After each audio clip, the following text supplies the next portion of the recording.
मी V S. प्रकरण 12. पोर्ट्रेटचं restoration.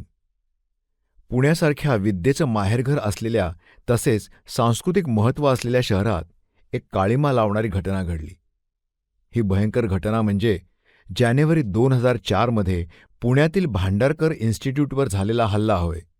हल्लेखोरांनी furniture, पुस्तकं अशा सर्व वस्तूंची मोडतोड केली. दगड मारून चित्रं फाडली.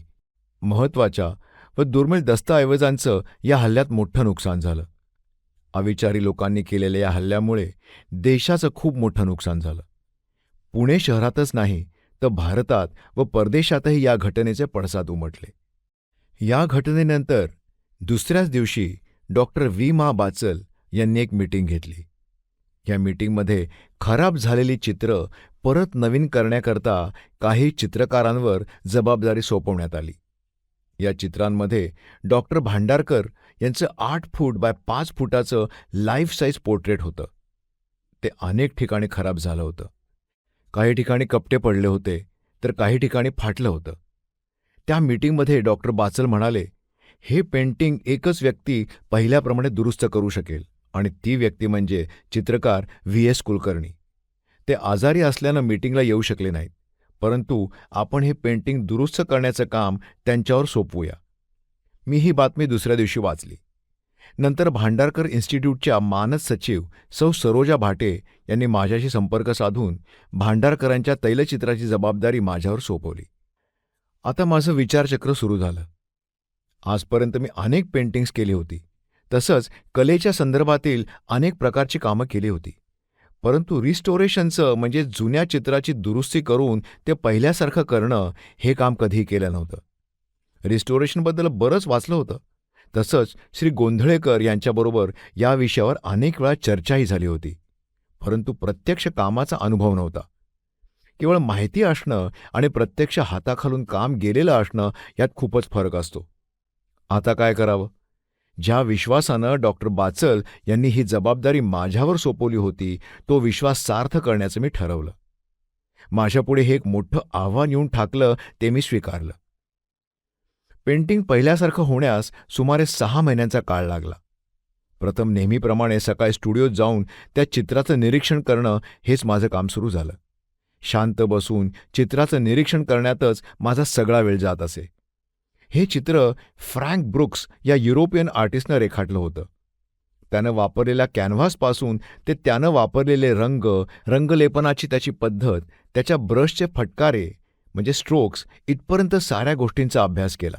जवळजवळ 1 महिना माझा हा अभ्यास चालू होता. रिस्टोरेशन करताना चित्रकाराच्या मूळ कलाकृतीला धक्का लागणार नाही याची खूप काळजी घ्यावी लागते.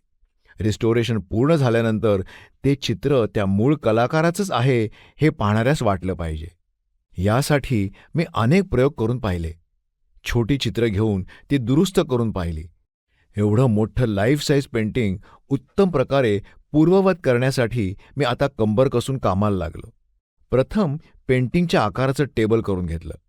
त्यानंतर टेबलावर पेंटिंग पसरून ठेवलं. त्यामुळे मला काम करणं सोयीचं झालं.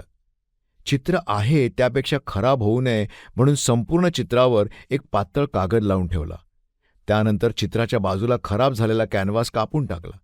रिअलायनिंग करण्यासाठी चित्राच्या आकारापेक्षा 6-6 इंच जास्त कॅनव्हास घेऊन त्यावर चित्र चिकटवलं. त्यामुळे मूळ चित्राचं आयुष्य वाढलं.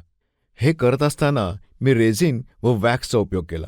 तसंच चित्र कॅनव्हासवर चिकटवण्यासाठी गरम इस्त्रीचा उपयोग केला. नंतर चित्र उलटसुलट करून व्हाईट स्पिरिटनी ते स्वच्छ करून घेतलं व त्यावर वॉर्निशचा एक हात दिला. चॉक व झिंक यांच्या मिश्रणाची पुट्टी तयार करून जिथे जिथे रंगांच्या कपच्या गेल्या होत्या व चित्र खराब झालं होतं तिथे पुट्टी भरून मूळ रंगाबरोबर त्याची एक लेव्हल केली. हे सर्व झाल्यावर चित्र रिटच केलं. त्यामुळं संपूर्ण पोर्ट्रेट नव्याप्रमाणे झालं. मी डॉक्टर सरोजा भाटे व डॉक्टर व्ही मा बाचल यांना चित्र पाहण्यास बोलावलं. चित्र पाहताच वाह, छान, हीच त्यांची पहिली प्रतिक्रिया होती. ते आश्चर्यचकित झाले. खराब झालेलं ते चित्र हेच का असा प्रश्न त्यांना पडला. त्यांनी कामाबद्दल समाधान व्यक्त केलं. 3 सप्टेंबर 2005 रोजी मी दुरुस्त केलेलं तैलचित्र संस्थेकडे सुपूर्द केलं. दिनांक 8 सप्टेंबर 2005 रोजी चित्र पहिल्या जागी लावलं गेलं. सर्व स्तरातून या कामाचं स्वागत करण्यात आलं. तसंच पुण्यासारख्या शहरात चित्राचं रिस्टोरेशन उत्तम प्रकारे केलं जातं याचं समाधान व्यक्त केलं गेलं. मलाही हे आव्हानात्मक काम केल्याचं समाधान मिळालं व निखळ आनंद मिळाला. नंतरच्या काळात मी रिस्टोरेशनची अनेक कामं केली.